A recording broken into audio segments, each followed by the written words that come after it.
Twinsies! Welcome to Same but different. This is Derek. This is Philip.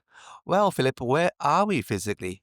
We are here today on a lovely Saturday afternoon at Pullman Hotel Street at Madison Restaurant. And we're enjoying a lovely gimlet, aren't we? Yes, we are, and we'll cheers to that. Cheers. Very refreshing on a very hot day. Yes, so why are we specifically in Madison, Philip? Well, we are having daddy issues. Yes, the episode number 2. As a recap, daddy issues is just us Yes. discussing a specific example of a topic that we've talked about before in our previous episodes. That's correct. Since we have talked about F&B in the past, today we're just going to focus on one specific example of F&B that we can find in here in Singapore. We're not talking about any high-end Michelin star restaurants. Yeah. We're talking about Saizeriya. Yeah. For those who are not familiar with Saizeriya, there are a Japanese Western chain here in Singapore. Saizeriya's origin came from Japan. Yes, it is a Japanese chain restaurant. Yeah. And they serve what they call Japanese Western food, specifically Japanese Italian food. When it comes to Japanese Western food, right, its origins goes all the way back to post-World War II, where the Japanese, in their nation rebuilding, try to think of ways to bring nutrition to their citizens. And one of the ways is for them to look into the diets of Westerners, Europeans, Americans, what they're eating. Correct. That's just part of the whole post-World War Japanese narrative of rebuilding its nation by learning from the best in the world and improving it further. Yes, they've done it with food, they've done it with technology, which is not our topic today. Yes. So we just turn our focus back to food. Now, why Saizeriya, Derek? Saizeriya, because between Philip and I, we have very differing views of what Saizeriya is. Yes. My most recent experience actually was about a week and a half ago. Yep. So I was in the middle of Chinatown. Oh, okay. Chinatown Point. I was out on a meeting. Yep. And then after the meeting, I was looking for a place to have lunch. So you know how lunchtime Chinatown is a mess. The Hong Food Center. Yeah. So that one is very packed. Yeah. And I was contemplating doing hawker food, but I couldn't find a table, and it was hot and uncomfortable. For sure. So I went back and I sought refuge in the cool comfort of Chinatown Point. So there were a lot of Japanese F&B outlets out there. For sure, yes. I think there's a Japanese tonkatsu place somewhere up there. Yeah. There are quite a lot. There are quite a few, but I wasn't really wanting to spend like $15 or $25 on a lunch. And I came across Saizeriya with their $9 set lunch. I just felt, okay. How can you say no to that? There are a lot of ways to say no to that, but I did not say no. Okay. My train of thought was that I wasn't that hungry per se. Yeah, okay. I was seeking lunch. I also was seeking a place where it's comfortable. Right. There's aircon, right? So if you think about it, Hong Lim Focus Center, easily food over there can be about $4.50, $5.50, $6.50. Correct. Also up to $8. Correct, depending on what you order, right? Yeah. But the set lunch for Saizeriya was at the low price of $9 net with main course, a salad, air quotes, and free flow soft drinks and coffee and tea. I know, right? How do you say no to that? I've tried Saizeriya before, but I did not try their set lunches. Yeah. We've had one lunchtime before. I think it was a little bit post-COVID, which has since closed down. After that, I've not had Saizeriya. And that's a good 2 to 3 years. I know, yeah. So this to me is a revisit that is way overdue. Okay, sure.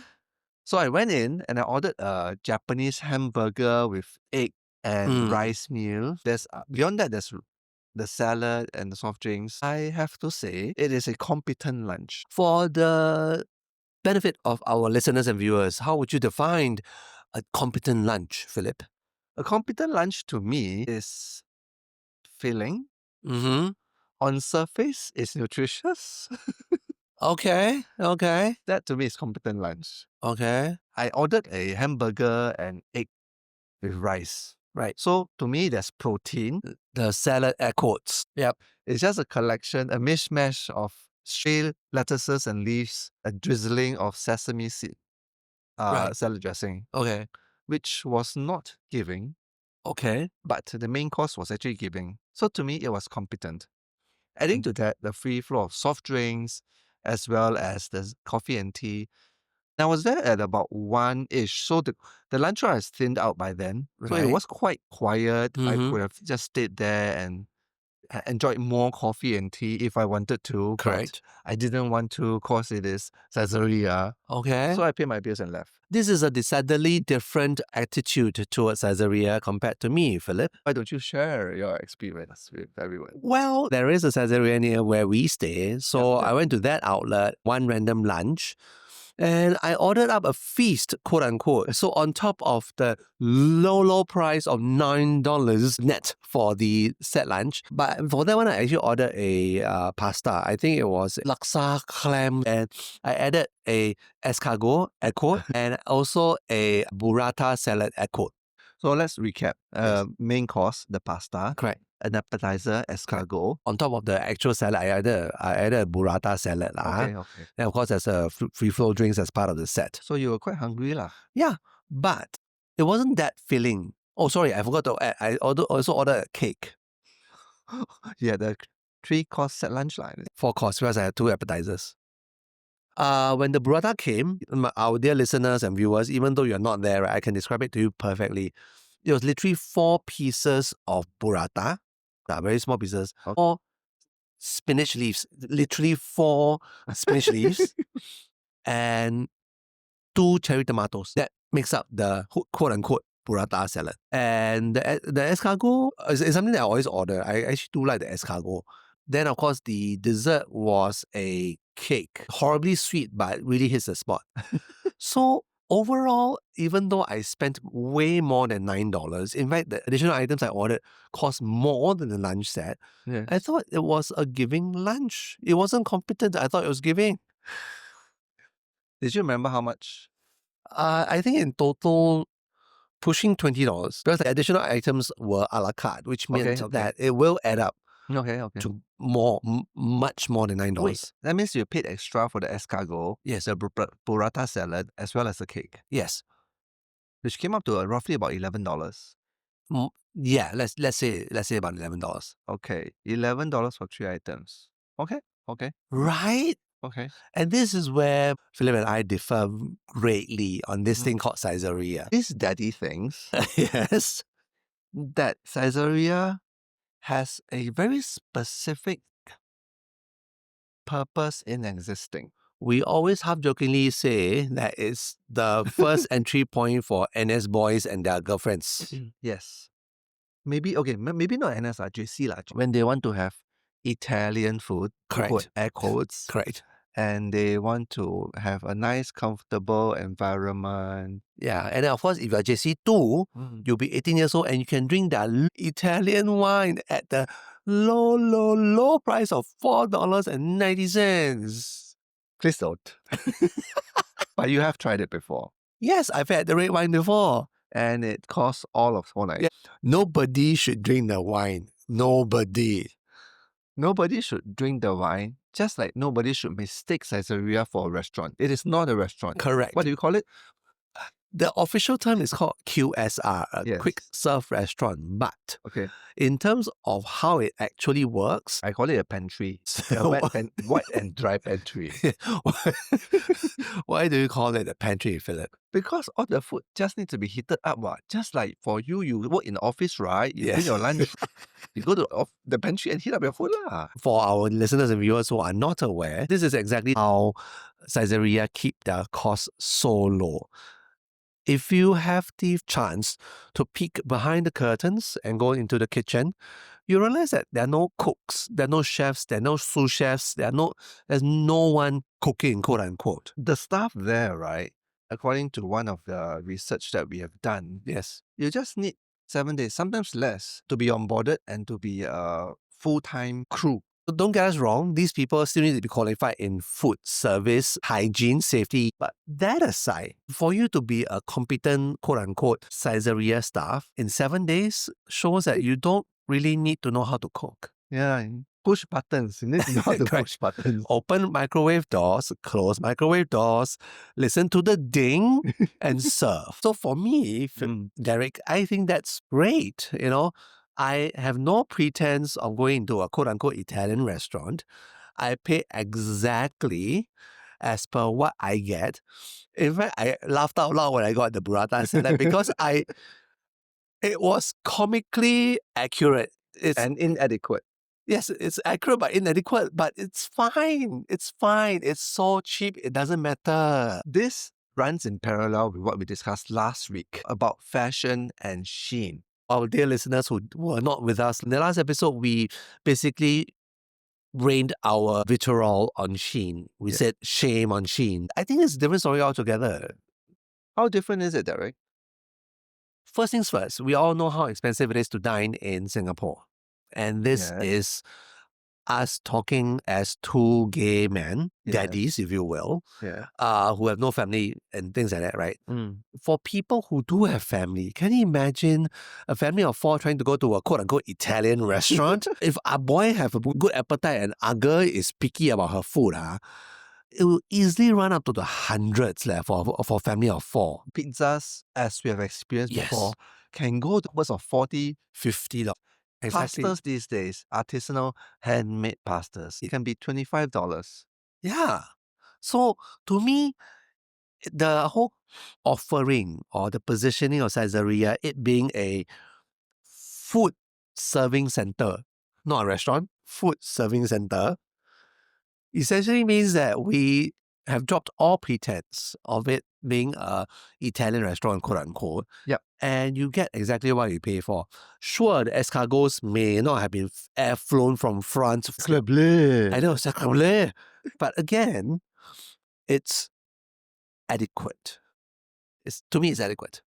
But how is that different from Shein? Shein is also a outlier of the fashion world where they provide adequate quality clothes for a low price, as we can see with Saizeriya, who provides adequate Japanese Italian food for a low price as well.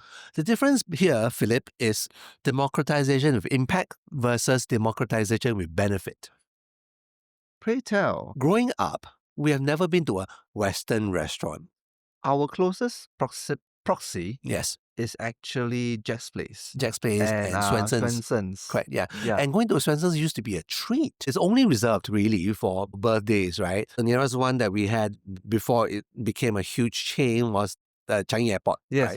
So going to Changi Airport, spending a whole afternoon there and getting ice cream there used to be an event for the two of us. Things have changed now. Parents and kids, they're sport for choice when it comes to Western food, quote unquote. Yes. But again, going back to the point about pricing, not everybody can go to an Italian restaurant and drop $200 for a family of 4, right? So to me, Saizeriya makes sense. It's democratization with benefits. Kids can know what burrata actually is, even if there's only 4 pieces. It's almost like our boy's first Italian meal. In short, yes. Yeah. Whereas Shein is democratization with negative impact. Nobody needs that many pieces of polyester skirts. Nobody. Agree. And polyester lasts fucking forever. At least with Saizeriya, it's quote unquote nutritious. The funny thing is that when you look at the menu, the drinks, they do label the healthier choice A, B, C, D, E, yes. But food-wise, we don't have the macros lah. So I cannot say for sure whether they are quote unquote healthy. But I think this is definitely a place where a family of 4 or even a group of JC students after their orientation camp can go for a very nice meal of pasta, pizza, chicken wing, escargot, and their parents won't feel the dent. Right? True, it's still within their weekly budget. Exactly. So yeah, I'm all for Saizeriya. This daddy thinks is a yes. Well, from that angle, this daddy, Philip, also agrees that Saizeriya has a reason to exist. Sure. Other than that, there shouldn't be any illusion of its place in the culinary scape.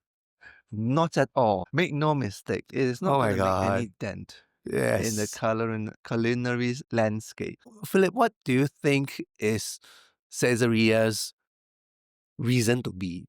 I mean, I'm a believer, but are you now a convert? Does this daddy think differently now?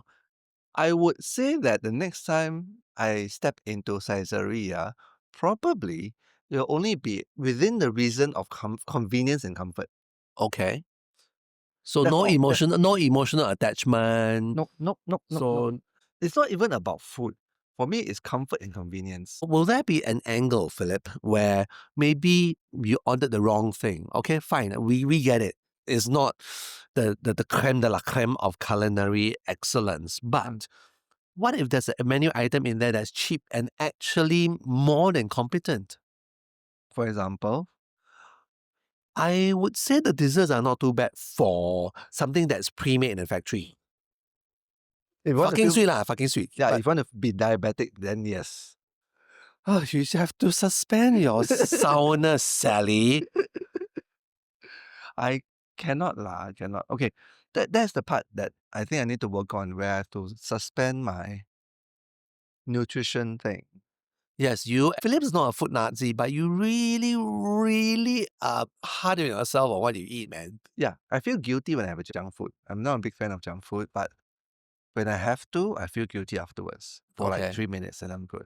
Okay. So Saizeriya is not junk food, yeah? To me, it's pantry food. It's all pre-packaged. Right.